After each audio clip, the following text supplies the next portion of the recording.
Euzubillahimineşşeytanirracim. Bismillahirrahmanirrahim. Ve salatu ve selamu ala Resulina Muhammeden seyyidil evvelin ve ahirin. Ve de Resulullah sallallahu aleyhi ve sellem. Kâle Resulullah sallallahu aleyhi ve sellem İnnallâhe Teâlâ kabada ervâhakum hîne eşâ ve raddaha aleykum hîne eşâ. Ya Bilal hum feedden finnâsi bis salât. Peygamber sallallahu aleyhi ve sellem buyuruyor ki şüphesiz Allah ruhlarınızı istediği zamanda kabz etti. Our beloved Prophet, peace and blessings be upon him, said that without any doubt Allah Almighty may capture our souls anytime. Yani uyuduğu vakit insanın ruhunu Allah kabz etmiş oluyor. When you sleep, Allah Almighty takes your soul. İstediği zamanda onları size geri verdi. And He Almighty Allah may give your soul back and make your soul return whenever He likes. Yani uykudan uyandığınız vakit ruhunuz yine size geliyor. So when you wake up because Allah Almighty allowed your soul to return to you. Allah Almighty made your soul to return to you. Ey Bilal kalk ve insanları namaza davet et. Oh Bilal, rise, stand up and call the prayers, call the believers to the prayer, make the adhan. Namaz, ezan oku diyor. Yani uykudan kalkınca bazı insanlar uykudan kalkamıyor. Some people do not manage to wake up from their sleep. Allah onların ruhlarını geri vermiyor. And those who do not wake up at all are the ones whose souls are not made to return by Allah Almighty to their bodies. Vefat ediyorlar. And they thus die. Kalkacak olan için Allah daveti olarak ezan Allah'ın davetidir bu Peygamberimiz sallallahu aleyhi ve sellem buyuruyor. But those who are allowed to continue to live, their souls are made to return to their bodies and they wake up. And after waking up, our beloved Prophet, peace and blessings be upon him, instructs in this hadith Sayyidina Bilal to recite the adhan, to call the believers and to invite the believers to Allah Almighty. قال رسول الله صلى الله عليه وسلم تحول عن مكانكم الذي أصابتكم فيه الغفلة. Peygamber sallallahu aleyhi ve sellem buyuruyor ki mescide size uyku bastıran yerinizi değiştirin. Yani, our beloved Prophet, peace and blessings be upon him, says that when you are in the mosque and you feel tired, you feel sleepy, then change your place. Uyku bastırımı insana kalksın oradan başka yere gitsin. So when you feel sleepy inside the mosque, then simply change your place inside the mosque. O olduğu yerde olsa daha uyku basar, uykular kalır. Because if you feel sleepy and if you remain in your place, then you will be overcome by your sleep and you will fall asleep. Onun için yer değiştirmek lazım. Therefore, inside the mosque, when you feel sleepy, just make a change of place. قال رسول الله صلى الله عليه وسلم ليس في النوم تفريط إنما تفريط في اليقظة أن تؤخر الصلاة حتى يدخل وقت الصلاة الأخرى. Peygamber sallallahu aleyhi ve sellem buyuruyor ki uyku hali kusur oluşturmaz. Yani uyuyorsa insan bir şey değil. When you sleep, you are not in a state. You don't commit mistakes. Sleep is not the reason for you to commit a mistake. Ancak uyanık iken diğer namazın vakti gelinceye kadar önceki namazın geciktirmesi ile kusur olur. However, our beloved Prophet, peace and blessings be upon him, says that when you are awake, however, and you delay your prayer, you miss your prayer from one time to the other time, you delay your prayer, that you miss it, then that is a mistake because you were in a state of being awake. Yani uykuyu biraz geç kalırsa insan olur. So if you sleep and you don't manage to wake up and you are a bit delayed, then it's not an error, it's not a mistake. You may just pray when you wake up. Ama uyanıkken kalkıp da bir namazı kılmaz, öteki namaz vakti girene kadar duran insan esas o gaflettedir diyor. But the heedless one, the one who commits a mistake, is the one who, even though he is awake, he delays his prayer to the extent that the next prayer starts. That person who, despite being awake, misses his prayer and delays his prayer is the one who commits a mistake and is in a state of heedlessness. Kusur da olur o vakit. قال رسول الله صلى الله عليه وسلم من نسي صلاة أو نام عنها فكفارتها أن يصليها إذا ذكرها. Peygamber sallallahu aleyhi ve sellem buyuruyor ki namazını unutarak veya uykuda iken geçiren kişinin kefareti onu hatırladığı zaman kılmasıdır. Our beloved Prophet, peace and blessings be upon him, says that if you are asleep or if you forget and your prayer is delayed, then you should perform the prayer. In order to make up for that miss, you must perform as soon as you wake up or as soon as you remember. Yani bir unutuyor insan. Bazı insan meşgaleden namaz kıldım mı kılmadım mı diye ya kılmamışım diye vakit geçmiş oluyor. Some people, they are so busy or so preoccupied that they forget, and then they realize that they actually missed the prayer or that their prayer was delayed and they have not yet performed their prayer. Then they should perform their prayer as soon as they remember. Ya uykuda kalmış oluyor. Onun kefareti hemen onun yerine namazını kılmasıdır. Or sometimes people may fall asleep and they may not manage to wake up right in time, and then they should perform their prayer as soon as they wake up. Kefaret olarak onu.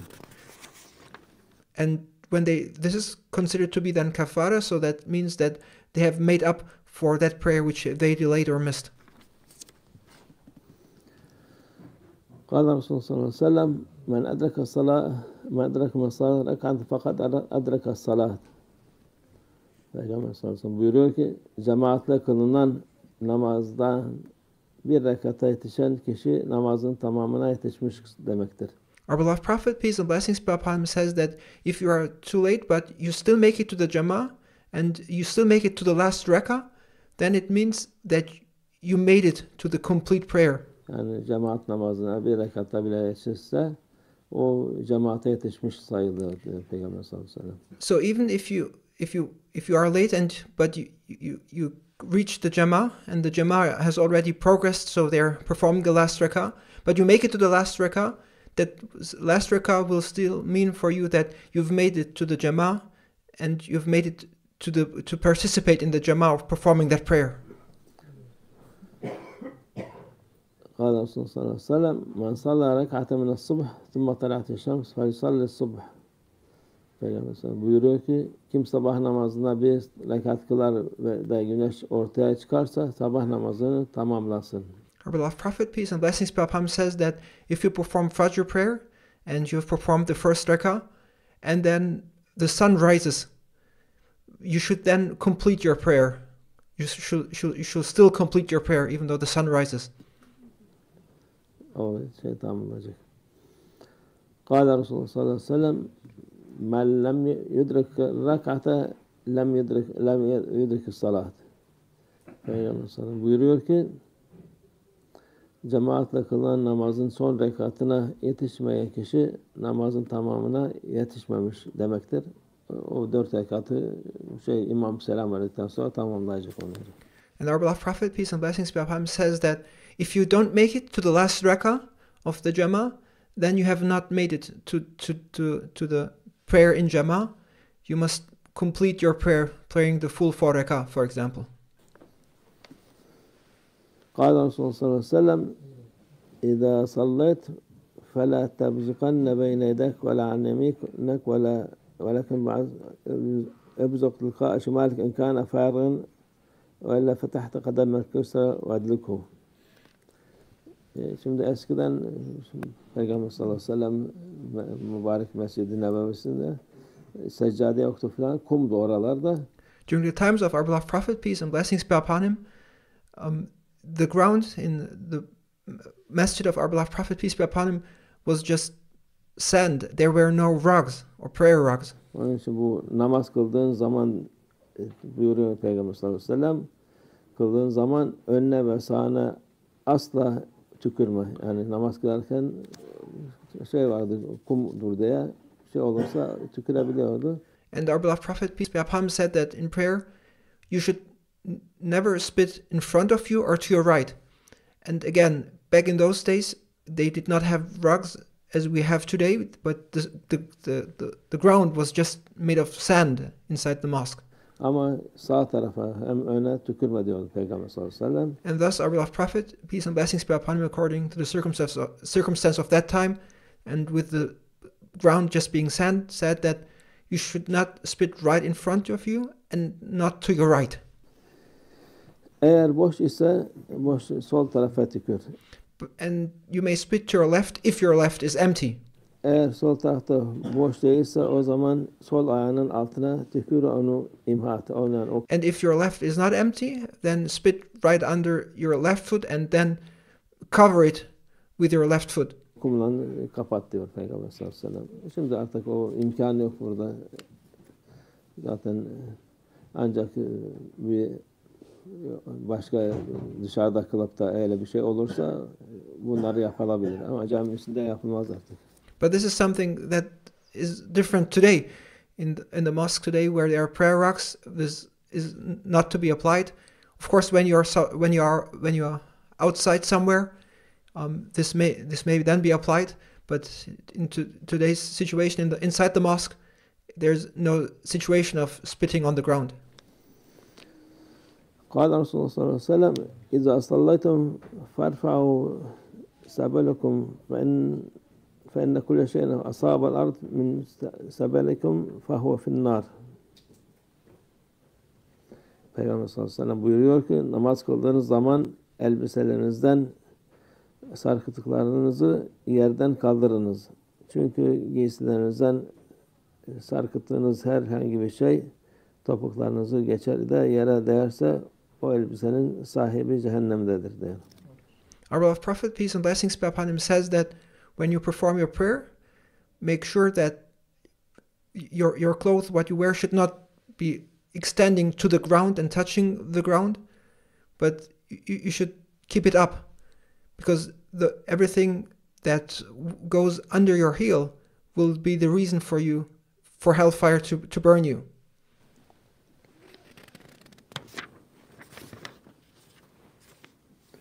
قال رسول الله صلى الله عليه وسلم إذا قام أحدكم في الصلاة فلا يغمض عينيه. Peygamber sallallahu aleyhi ve sellem buyuruyor ki sizden biri namaza durduğu zaman gözlerini yummasın. Our beloved Prophet, peace and blessings be upon him, said that when you pray, do not close your eyes during the prayer. Yani namazda gözün açık olacak. During prayer, your eyes must be open. Yere bakacaksın tabii, oraya buraya değil de.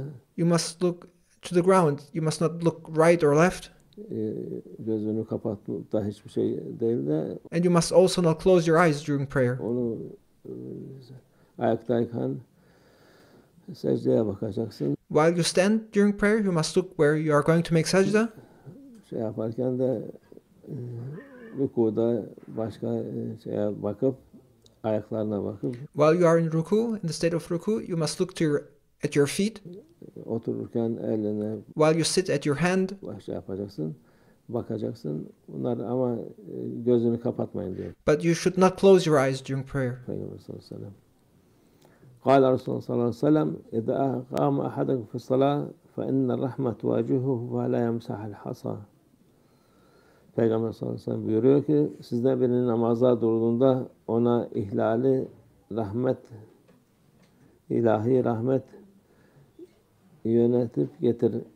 yönelip gelir diyor. Our beloved Prophet, peace and blessings be upon him, says that when you stand in prayer, the divine mercy will be directed to you and will shower on you. Yani o insan namaza durduğu vakit Allah'ın rahmeti ilahi bir rahmet gelir ona. When you are in prayer, Allah Almighty's divine mercy will reach you. Bu sebeple de kişi namaz kılarken secde yerinde bulunan çakıl taşlarına huşusunun gitmemesi için el sürmesin. Yani başka şeyle meşgul olmasın. And therefore, while you are in prayer, you should not distract yourself, and you should not occupy yourselves with anything else. You should not touch, for example, if you're praying on pebbles, you should not play with pebbles. You should not occupy yourself with anything else during prayer. Namazına baksın. O During prayer, you should fully concentrate on your prayer. ilahi rahmetten mahrum olmasın diye. Because Allah Almighty, He showers His divine mercy on you while you're in prayer, and you should not deprive yourselves of that mercy by distracting yourselves with other things during prayer. قال رسول الله صلى الله عليه وسلم إذا كان أحدكم يصلي فلا يبصق قبل وجهه فإن الله قبل وجهه إذا صلى. Peygamber sallallahu aleyhi ve sellem buyuruyor ki sizden biri namaz kıldığı zaman yüzü kıble tarafına tükürmesin. Our beloved Prophet, peace and blessings be upon him, says that when you pray, you should not spit into the direction of the Qibla. Çünkü namaz kıldığı zaman Allah yüzü tarafına olur. Yani o Allah azze ve celle saygısızlık olur. Onun için Because spitting into the direction of the Qibla is inappropriate behavior directly towards Allah Almighty. karşıya tükürmeyin diyor Peygamber sallallahu aleyhi ve sellem. That's why one should not spit in direction of the Qibla, because it's improper behavior towards Allah Almighty, as if one would be spitting in direction of Allah Almighty. قال رسول الله صلى الله عليه وسلم إذا صلى أحدكم فليلبس نعليه أو ليخلعهما بين رجليه فلا يؤذي بهما غيره. Peygamber sallallahu aleyhi ve sellem buyuruyor ki biriniz namaz kıldığı zaman ayakkabılarını giysin veya ayaklarının arasına çıkarıp koysun. Onlarla yanında ya önde koyduğu başkasına eziyet etmesin. Hani ayakkabıları da Peygamber'in her iyiliği, her güzelliği herkes için düşünüyor.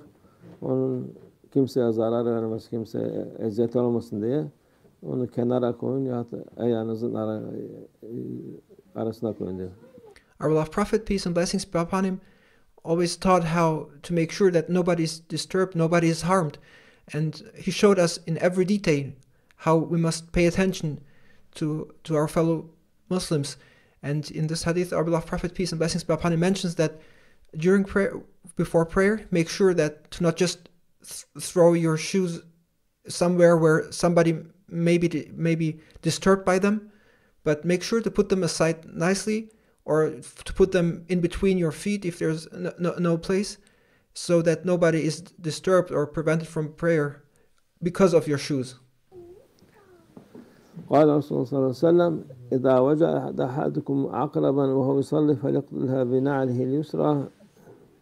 Peygamber sallallahu aleyhi ve sellem buyuruyor ki sizden birisi namaz kılarken bir akrebi fark ettiği zaman onu sol ayakkabısıyla öldürsün.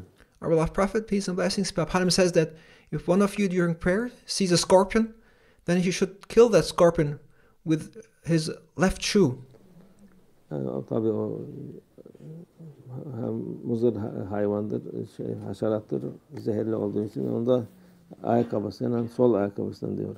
Because the scorpion is toxic, and in order to prevent somebody from getting poisoned, our beloved Prophet, peace and blessings be upon him, instructs us, even though we may find ourselves in prayer, to kill that scorpion with one's left shoe. Öldürsün. Peygamber sallallahu aleyhi ve sellem buyuruyor gene Resulullah sallallahu aleyhi ve sellem "Uktul hayya vel akrab ve in kuntum fi salah." Namazda olsanız bile yılanı ve akrabı öldürünüz. And again, our beloved Prophet, peace and blessings be upon him, says that even though you may be in prayer, if you see a scorpion or a snake, kill that scorpion or snake. Çünkü tehlikeli onlar, oradaki bu haşerat hayvanlar yani tehlikeli olduğu için başka zarar vermesine namazda bile olurken öldürebilirsiniz. Because they are poisonous and they may cause harm.